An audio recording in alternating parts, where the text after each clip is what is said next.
So a little bit about myself. Right now, I work primarily in incident response and just generally securing things. I love focusing on cloud. Prior to that, I've been a pen tester and a security engineer. I love just learning as much as I can about the industry and working with as much of the industry as I can, because the more I cycle around the different niches, the better I get at everything. I just love it so much. So if you ever want to talk cloud stuff at all, or anything security really, I'm game. So today, I know on the schedule it says this is a talk about secrets. It's really a talk about secrets and the shared responsibility model. But the secrets are a case study for the shared responsibility model, and it's a lot more exciting to talk about passwords than something that's like 3 words and sounds very businessy, acronym-y, right? Up here, I've got Microsoft's diagram of said model. If you look on the right, you'll see that on premises, we understand our responsibility so clearly, right? It's obvious, everything's on us. We have to, patch, manage, maintain the perimeter. We get full control of everything. And it's very comfortable to see those light blue boxes come in for parts that we aren't responsible for anymore with cloud. But we have to remember that this is 3 columns, and these columns actually represent a bunch of different settings for each service that we'll be using. So whereas we'd think about, on premises, can we secure this with our firewall? Okay, we control the perimeter, that's easy. Whereas looking at software as a service, platform as a service, infrastructure as a service, there's 3 different ways to think of those, right? Am I configuring a piece of software? Am I setting up an individual firewall for a service with IaaS? Or what? What's going on here? So we used to have this kind of like very this is our responsibility, and now it's just a mess. We're not responsible for everything, but what are we responsible for? I want to keep that in mind while we talk about passwords. So passwords obviously are a pen tester's favorite thing. They're our favorite thing to whine about in security. You have an insecure password, you put it in a Word doc, how silly can you be? And I got really curious, being a former pen tester, about what this would look like in Azure. One of our favorite things when I was on an internal network assessment is to go hunting for passwords, right? You get access to a basic user account. What credentials can I find in documents, in scripts, in open file shares on the network that I should not have access to at all? Where have people been really silly, kind of stupid, and just put it wherever it's fastest to go? And what's the equivalent of that for Azure? So I'm going to talk a bit about Azure fundamentals. If anybody's super new to it, it's just one slide to kind of dip your toe in. You don't need to understand Azure to kind of get the gist of what I want to hit home with this talk. So I encourage you to hang on if things feel a little overwhelming. And then we're going to talk about correctly storing secrets, incorrectly storing secrets, getting at those secrets in both contexts, if you're a pen tester or if you're reviewing your own environment security. And then just things that are still concerning to us for cloud misconfigurations we're not going to have control over. And then that will kind of take us back into the shared responsibility model. So up here, basically what I want to touch on is in Azure, there's services. Services get resources. That's kind of a unit of service that you have, either a VM or I don't know what other Azure services to talk about right now, but just a thing of service. It goes into a resource group, which is just kind of an organizational container. That goes into a subscription, which is another organizational container, but also a way to manage billing, which can be quite helpful. And then that rolls up into management groups, which are a great way to manage policy. If you want to implement, for a whole bunch of subscriptions that people have different ownership of, they should all have these settings so that nobody exposes RDP to the internet. You can do that with a management group pretty well. At the bottom, this is most relevant to us. So the dotted line on top is for the reader role. It's supposed to have limited access, so you can just see the configuration of different resources, but you can't manage them. You're not supposed to have access to secrets within those resources. You're not supposed to be able to change those resources. Contributor and owner roles are the ones that are going to be tinkering around and doing things. They're what we think of a little bit more from a classical pen test perspective as having access to something. I can access your VM, change your VM, look at the stuff in your storage accounts, add stuff to your storage accounts, change permissions with the owner role, maybe add a backdoor account with the owner role, granting permissions. So the red box is what we would think of as a classically risky set of permissions. The purple box can actually get us at some stuff, though, if people are being silly. So we'll come back to that in a little bit. In terms of secret storage, there's a lot of text on this slide. I want it to be more of a reference, so let me talk around some themes. Generally, we want to put our secrets in a place where they're going to be stored securely. Obviously, we want our secrets to be somewhere like this key vault or a HashiCorp vault or a password vault like 1Password. That's where we want to put our secrets, not a document. So if there's no other available option in a service you're using, you'll want to be putting things in Key Vault. Moving on, we get into things where Microsoft is managing some of the secrets for us. So in a storage account, they'll generate keys for you to use, and you can have access to those keys if you're a contributor or an owner, and use them to access the storage. Storage containers kind of being a place where you just dump data, right? If you've ever heard of S3 buckets, it's kind of like that for Azure. So we get access to those keys. We have to store them securely on our systems, but inside the service, they're stored pretty securely. Then we get into things like service accounts. So we have service principal credentials and managed identities. Service principals will see those secrets once when they're generated. It's our responsibility to download them and store them securely. But again, we're not going to see them in Azure too much. And for managed identities, we're never going to see that password at all. It's fantastic, right? The best password is no password in this case. And I don't mean that in terms of no authentication. It's just that we can use this account for automation in the background to be performing tasks and automations on our behalf without having to set up the dreaded service account password, which is going to be, welcome 123 secure service, or we're going to put our company name or some kind of inside joke that's going to haunt us for 20 years, right? When pen testers come back and tell us, did you know you had this exact make and model of car? And you're like, oh my gosh, I remember when we set up that domain in 1880.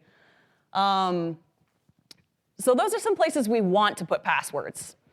If it feels confusing, and we then look at this and we acknowledge it's not an exhaustive list, like, wow, yeah, so things are already more complicated in the cloud than we're used to. Passwords are not just passwords. If somebody does get access to a contributor or an owner-level role, from a pen test perspective, from an attacker perspective, there's this fantastic tool called Microburst that will pull down all of the secrets that you can get your hands on with that. This tool really won't work at all if you only have reader access or if you don't have access to a specific subscription or resource group. But if you do, it's going to get you everything you can get your hands on, right? So you'll get access to those storage account keys we just talked about. If there's administrative passwords that are stored within Azure Container Instances or ACI, you'll get access to those. And you can really use those to pivot and do some damage. The thing is, we're making the assumption that we have access for a contributor or an owner, right? Like stuff that we should need. We already need privileged access in order to get at these passwords. So we come back around to passwords being stored incorrectly. What's the equivalent of putting a password in a shared Word document in Azure? What's the equivalent of putting a password in a script in Azure? And does it actually matter? I think I have a lot more words up here, but that's what this one boils down to. Just a note, this is all just based on curiosity. Being a former pen tester, I was looking through documentation in Microsoft databases, in blogs about how to set up different services correctly, and just some general observations. The first one I want to talk about is runbook parameters. A runbook will allow you to automate the creation of infrastructure, there's the nerves, and different tasks within Azure. But it's basically just a script that lives in the cloud, that does things for you. And what do we put in scripts? Passwords? No. But it can happen quite frequently, especially when we're moving fast, we're working with new services. If you think about an IT department, they have a script. They want to use that script, but in Azure, to deploy systems, to set things up, to set permissions. They might just, whole hog, throw the PowerShell script or the Python script up there and run it with a service account. Once you've put that runbook into the cloud, the published source of it will be visible to anybody who has reader permissions. So now we've stepped away from talking about contributor and owner permissions, privileged access that we would need in order to exploit something, and we're talking about reader access.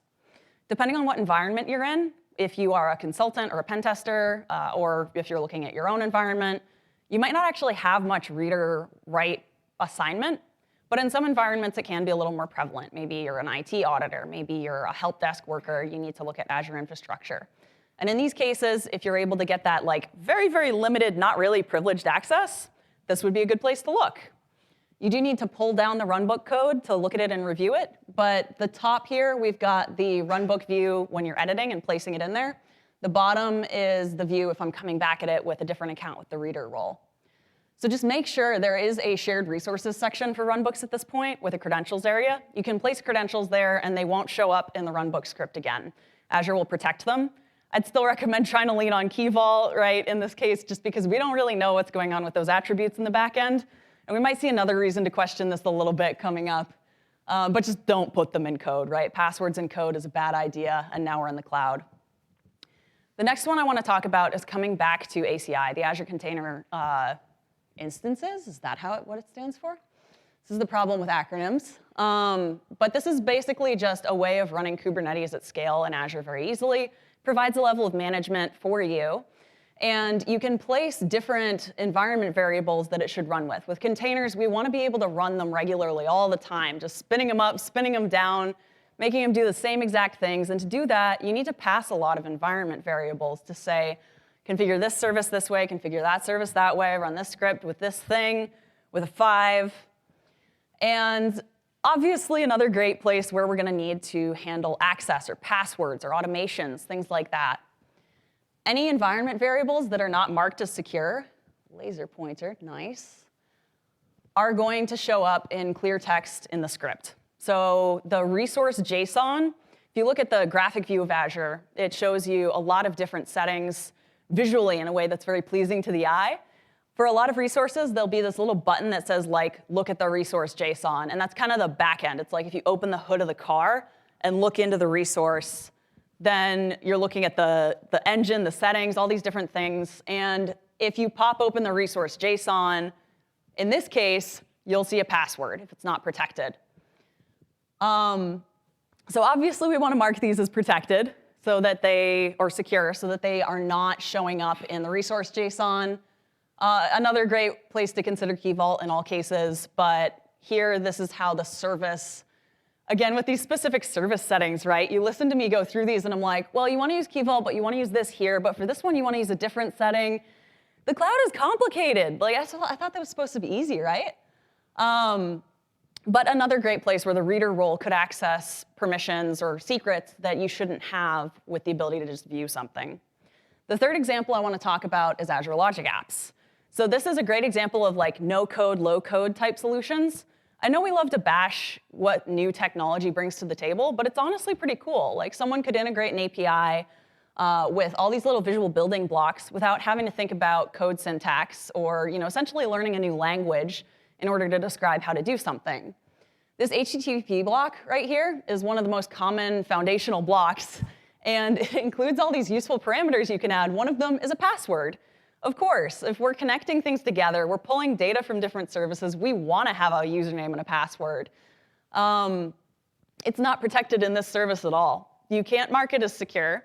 It will show up as plain text in the visual code, but also the JSON or not the JSON, the code that's generated by this visual app as well. So it is completely accessible to the reader role as well. And this is moving us closer and closer to talking about each service is different. Each service might be newer than the last one. It might be configured differently than the last one. There isn't a way to store a password securely, or at least the last time I checked this, in Azure Logic Apps. You need to integrate with Key Vault. You need to get this little visual building block that you can put into this value and then put the password in Key Vault and access it that way. But you also need to make sure that you tick a box for that block that says to obfuscate sensitive inputs so that it doesn't log that secret back to the debug logs that Azure Logic App keeps. Basically, what I'm saying is that the debug logs are going to show you all the inputs, the environment variables, blah, blah, blah, blah, blah, what happened with the execution. And if you fetch a secret from Key Vault and then it gets logged to the debug log, it's still not great. Like, this is really not a great solution. And I don't want to say that Azure is broken by saying any of this. It's just that, wow, shared responsibility is still a lot of work. So in terms of security concerns around this, and how am I doing on time, just to check? 10, cool. This takes us out of talking about just passwords. And I want to talk about some misconfigurations and vulnerabilities in Azure that might be relevant to keep in mind when we deal with some of these things. When I talk about vulnerabilities, I mean things that weren't supposed to happen, that were reported, that happened, and then were fixed. And when I talk about configurations, I talk about it's not a bug, it's a feature, but your business doesn't have the ability to say that anymore. Microsoft is saying it for you. Good things to keep in mind when we're trusting the cloud. So the first one I want to talk about is certificate exposure. This is a vulnerability found last year, and a lot of this will come from NetSpy. They have fantastic research, fantastic tools, so I am relying on it in this case. The description of a service principal account, those automation accounts we were talking about before, if you looked at the resource JSON for that, the JSON description of it, the certificate, the private certificate, was exposed. So this is something we trust to do automation on our behalf. We never want to see those credentials again, if ever. But it was right out there in the properties of the app, in the Azure AD application. By default, most users in your domain are going to have access to the Azure AD portal unless you lock it down. I do recommend locking it down. So in this case, somebody could have gone in, found basically the password, right, the private certificate in this case, for the automation account. If there were permissions for that account, they could have had access to it and done some damage. A lot of these vulnerabilities, both because Azure is new and because we have to trust Microsoft on it to a certain extent, they'll come out and say that there was no evidence of exploitation found. So that does depend on what logging they have in place, whether things are going to be found. But a lot of it is just researchers have found things. Attackers haven't found it yet. They fixed it, thank goodness, but how long is that going to be the case? So this is a screenshot from pre-remediation. This is obviously not the case anymore. But when we were talking about all those little areas where it's like, oh, if you mark this variable as secret or protected, then they'll just blank that out. You won't see it in the JSON when you look at it. This is a case where they should have done that, right? It is secret. It is protected. They intended to make it protected. But because the back end, it still exists in that JSON. They're just protecting it from the user level view. And they forgot to do that. Another one I want to talk about, coming back to containers and ACI, is a container escape.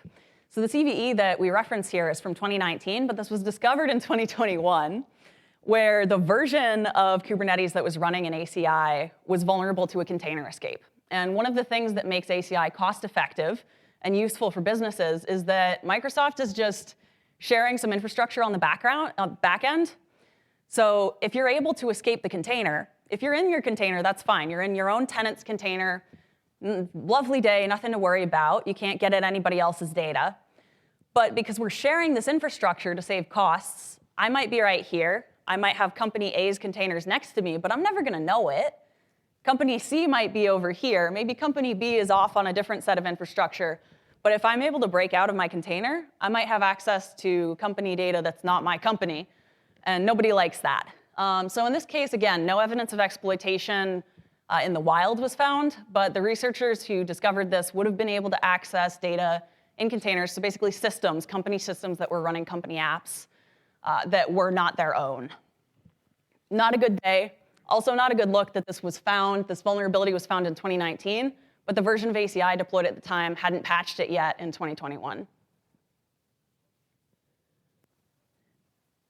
Coming out of the vulnerabilities and into the misconfigurations, or just configurations, because this is a feature, not a bug.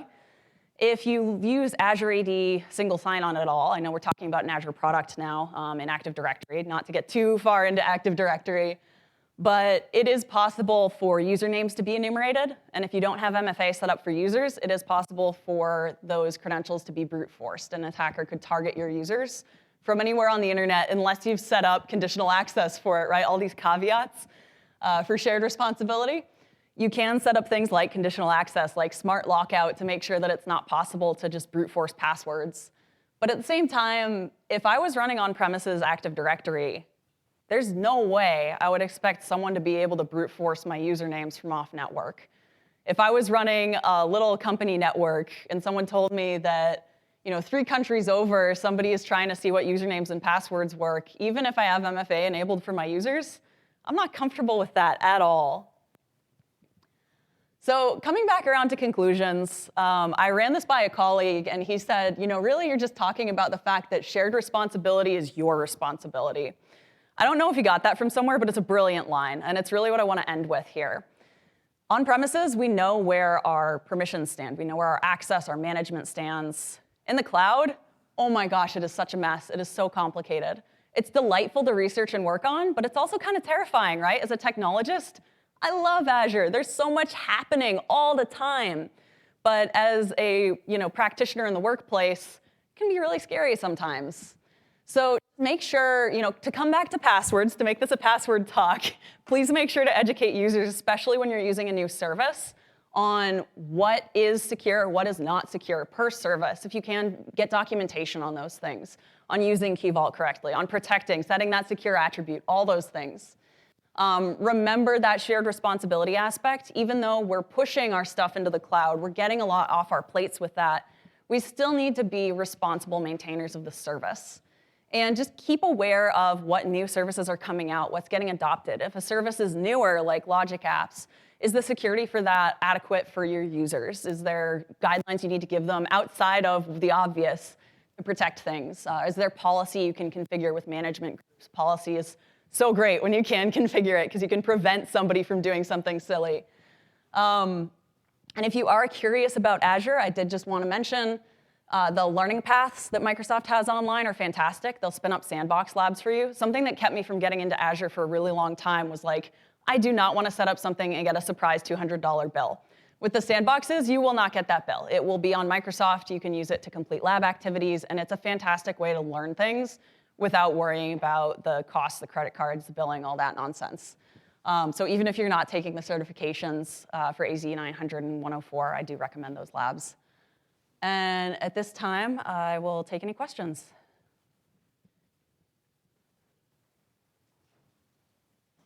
Yes? How similar is the Active Directory in terms of attacking similar? You make it feel looks like Azure is easier than Active Directory. Yeah, so is Azure Active Directory easier to attack than classic Active Directory? I'd say yes and no. They are separate products, which is something good to keep in mind. They're working towards feature parity, so things like Kerberos didn't used to be in Azure AD, and now it is. I don't know that it can be attacked the same way. I think it is definitely, if you rely on Azure Active Directory, you need to make sure you have policies in place to prevent someone from logging in remotely or accessing or brute forcing remotely.